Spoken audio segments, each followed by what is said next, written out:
महाभारत का महायुद्ध अपने अंत को पहुंच चुका था। कुरुक्षेत्र की वह भूमि जहां कभी रथों की गड़गड़ाहट, शंखों की गर्जना और बाणों की बरसात होती थी, अब सन्नाटे में डूबी पड़ी थी। चारों ओर एक भारी दमघोंटू शांति छा गई थी। हवा में मृत्यु की गंध तैर रही थी और हर आंख में शोक की धुंध जम चुकी थी। कौरवों का सर्वनाश हो चुका था। पांडव विजयी तो हुए, लेकिन यह जीत किसी उत्सव का कारण नहीं बनी। युधिष्ठिर का मन गहरे पश्चाताप से भरा था। वह मन ही मन बार बार सोचते, क्या यही धर्म की विजय है? क्या मैं सचमुच न्याय के मार्ग पर था? द्रौपदी, जिसने अपनी इज्जत के अपमान का प्रतिशोध मांगा था, अब मौन हो चुकी थी। उसके 5 पुत्र रणभूमि में शहीद हो चुके थे। आंसू तो सूख गए थे, लेकिन उसके भीतर का आक्रोश अब भी शांत नहीं हुआ था। जब हस्तिनापुर लौटकर युधिष्ठिर को राजगद्दी सौंपने की बात आई, तो उन्होंने विनम्रता से कहा, मैं इस सिंहासन के योग्य नहीं। मैंने अपने ही परिजनों का रक्त बहाया है। यह राज्य मेरे लिए वरदान नहीं, अभिशाप है। लेकिन भीष्म पितामह, विदुर और श्री कृष्ण के आग्रह पर उन्होंने इसे स्वीकार किया, केवल अपने धर्म और कर्तव्य के लिए, न कि किसी लोभ या अभिमान के कारण। धृतराष्ट्र और गांधारी दोनों ने अपना राजसी जीवन त्याग दिया। शोक से टूटी गांधारी हिमालय की ओर चल पड़ी और तपस्विनी का जीवन अपनाया। धृतराष्ट्र भी उसी मार्ग पर निकल पड़े। कुरुवंश के बचे खुचे दीपक अब बुझने की प्रतीक्षा में थे।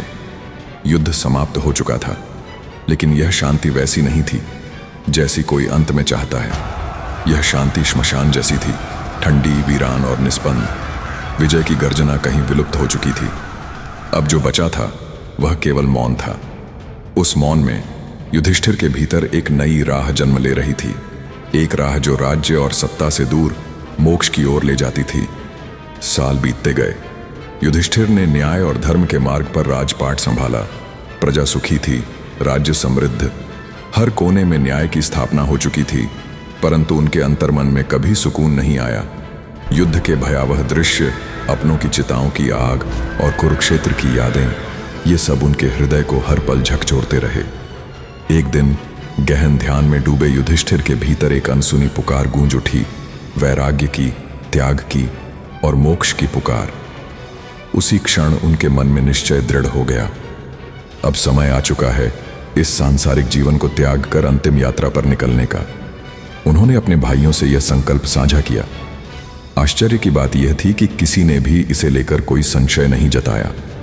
भीम, अर्जुन, नकुल और सहदेव सभी ने अपने अस्त्र शस्त्र छोड़ दिए।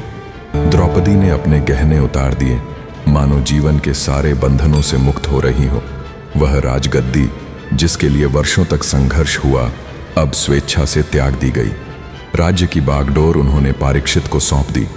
अर्जुन के पौत्र और अभिमन्यु के पुत्र को हस्तिनापुर का सिंहासन नए उत्तराधिकारी को देकर पांडवों ने राजसी वस्त्र उतारकर तपस्वियों का वेश धारण कर लिया। उस दिन कोई भव्य विदाई नहीं हुई, न शहनाइयां बजीं, न फूलों की वर्षा हुई। बस मौन की छाया में पांडव शांति से अपने अंतिम पथ पर अग्रसर हो गए, हिमालय की ओर। हिमालय, जहां धरती और आकाश एक दूसरे से संवाद करते हैं, जहां आत्मा को परमात्मा का स्पर्श महसूस होता है। वहीं से आरंभ हुई पांडवों की अंतिम यात्रा, एक ऐसी राह जिसमें न कोई वापसी थी, न कोई मुड़कर देखने का अवसर। यह पलायन नहीं था, यह था सर्वोच्च त्याग। ऐसा त्याग जिसे वही समझ सकते हैं जिन्होंने संसार को जीतकर भी उसे छोड़ने का साहस पाया हो। पांडव हिमालय की ऊंचाइयों की ओर बढ़ रहे थे, न मन में कोई पछतावा, न हृदय में कोई भय। उनके कदमों के साथ साथ एक अनोखा रहस्यमयी कुत्ता भी चल रहा था, मौन, वफादार और अडिग। एक ऐसा साथी जिसकी असली पहचान अभी उजागर होनी थी। यात्रा आरंभ हो चुकी थी। बर्फ से लदी पर्वत श्रृंखलाएं, तेज और ठंडी हवाओं का शोर और दूर दूर तक फैला हुआ सन्नाटा, यह सब उस अंतिम यात्रा के मूक गवाह थे। पांडव साधारण वस्त्रों में, बिना किसी राजसी शान शौकत के, धीमे धीमे मोक्ष की ओर कदम बढ़ा रहे थे। उनके साथ थी द्रौपदी और वह मौन कुत्ता जो हर परिस्थिति में उनके साथ बना हुआ था। जैसे जैसे रास्ता कठिन होता गया, वैसे वैसे जीवन के छुपे हुए सत्य सामने आने लगे। और फिर वह क्षण आया जिसने यात्रा की गति बदल दी। द्रौपदी अचानक लड़खड़ाई और भूमि पर गिर पड़ी। भीम ने मुड़कर देखा और स्तब्ध रह गए। वह तुरंत उसकी ओर दौड़े, लेकिन युधिष्ठिर ने हाथ उठाकर उन्हें रोक दिया। आंखों में आंसू लिए भीम ने कहा, भैया, द्रौपदी गिर गई, क्या हम उसे यूं ही छोड़ देंगे? युधिष्ठिर की दृष्टि गहरी थी, पर चेहरा भावशून्य। उन्होंने शांत स्वर में उत्तर दिया, द्रौपदी सती थी, नारी धर्म का पालन करने वाली थी, लेकिन उसके हृदय में पक्षपात था। पांचों में उसका स्नेह अर्जुन के प्रति सबसे अधिक था। एक से अधिक प्रेम और दूसरों के प्रति समान भाव न रख पाना, यही उसके पतन का कारण बना। युधिष्ठिर ने बिना पीछे देखे कदम बढ़ा दिए और पीछे रह गई द्रौपदी, वह अद्भुत स्त्री जिसकी परीक्षा अंतिम सांस तक चली। कुछ और दूरी तय करने के बाद अचानक नकुल लड़खड़ाया और बर्फ की सफेद चादर पर गिर पड़ा। भीम ने विस्मय से पुकारा, नकुल भी? युधिष्ठिर ने शांत स्वर में उत्तर दिया, नकुल अनुपम रूप वाला था, लेकिन उसे अपने सौंदर्य पर गर्व था, यही उसका दोष बना। मौन के साए में यात्रा आगे बढ़ती रही। थोड़ी ही देर में सहदेव भी गिर पड़ा। ज्ञान का सागर, मृदुभाषी और विनम्र सहदेव। युधिष्ठिर की आंखों में क्षण भर का सन्नाटा उतर आया, फिर बोले, सहदेव को अपनी बुद्धि और विद्या पर अभिमान था, और वही अभिमान उसके पतन का कारण बना। अब बस 3 यात्री शेष रह गए, युधिष्ठिर, अर्जुन और भीम। परंतु राह अभी समाप्त नहीं हुई थी। थोड़ी और चढ़ाई के बाद अर्जुन भी धड़ाम से गिर पड़ा। वह महायोद्धा, श्री कृष्ण का प्रिय सखा, अपराजेय धनुर्धर। भीम हांफते हुए उसकी ओर भागे। अर्जुन, वह तो महान था, उसमें क्या दोष था? युधिष्ठिर का स्वर गहरा और अडिग था। अर्जुन को अपने शौर्य और धनुर्विद्या पर अत्यधिक गर्व था। वह कहता था कि एक ही पल में शत्रु का नाश कर सकता है, पर कुरुक्षेत्र में वह ऐसा न कर सका। अहंकार सबसे गहरा पतन लाता है। अब बस 2 यात्री रह गए थे, युधिष्ठिर और भीम, और उनके पीछे पीछे चलता वह रहस्यमयी मौन कुत्ता। भीम का दिल भारी हो चुका था। चारों भाई और द्रौपदी सब हिमालय की गोद में सदा के लिए सो चुके थे, लेकिन युधिष्ठिर का चेहरा अब भी अडिग था, मानो वह किसी उच्चतर उद्देश्य के लिए ही जन्मा हो। यह दृश्य केवल मृत्यु का नहीं था, यह एक परीक्षा थी, त्याग की, विनम्रता की और आत्मचिंतन की अंतिम परीक्षा। चारों भाई और द्रौपदी अब शाश्वत विश्राम में लीन हो चुके थे। अब केवल युधिष्ठिर शेष थे, और उनका एकमात्र साथी, वह मौन और अडिग कुत्ता, जिसने एक पल के लिए भी उनका साथ नहीं छोड़ा।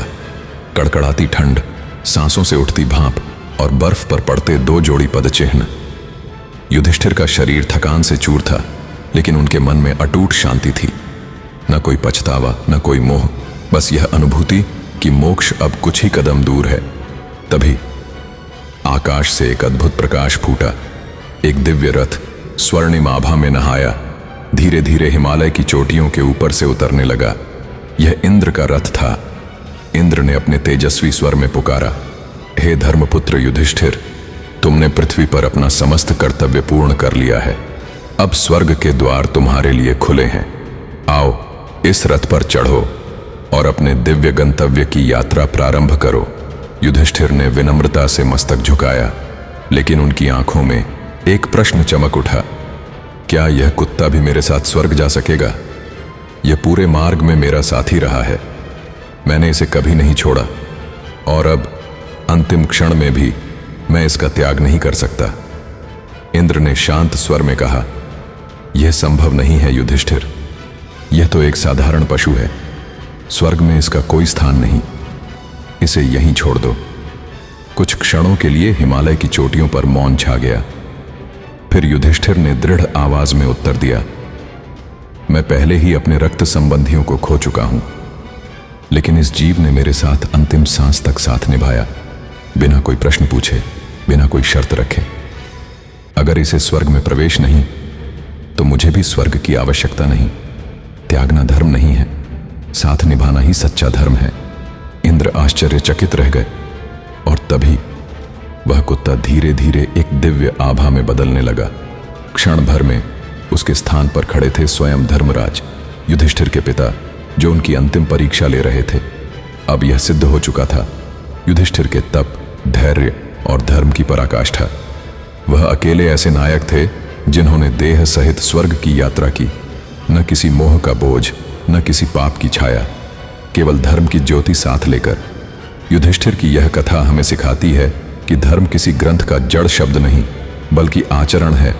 वह निर्णय है, आत्मा की सच्चाई है। पांचों पांडव, द्रौपदी और अंत में युधिष्ठिर, ये केवल महायोद्धा नहीं थे, बल्कि धर्म, त्याग और मानवीय कमजोरियों के जीवंत प्रतीक थे। किसी का पतन मोह से हुआ, किसी का घमंड से, पर युधिष्ठिर ही वह अकेले थे जिन्होंने धर्म को जीवन की अंतिम सांस तक निभाया। स्वर्ग की ओर उनकी चढ़ाई केवल शरीर की नहीं थी, वह आत्मा की चढ़ाई थी। एक ऐसी यात्रा जिसमें मोह, अभिमान और अहम सब पीछे छूट जाते हैं। आज भी जब हम जीवन में उलझते हैं, धर्म और अधर्म के बीच डगमगाते हैं, तो युधिष्ठिर की अंतिम यात्रा हमें याद दिलाती है, विजय तलवार से नहीं, आत्मा से मिलती है, और सच्ची विजय मोक्ष है। धर्म का मार्ग कठिन जरूर होता है, लेकिन उसका फल अमर और अटूट होता है। अगर महाभारत की इस अमर गाथा से आपने कुछ सीखा है, कुछ महसूस किया है, तो इस कहानी को आगे पहुंचाएं और चैनल को सब्सक्राइब करके हमारे साथ जुड़े रहें, क्योंकि ऐसी कहानियां आत्मा को छू जाती हैं।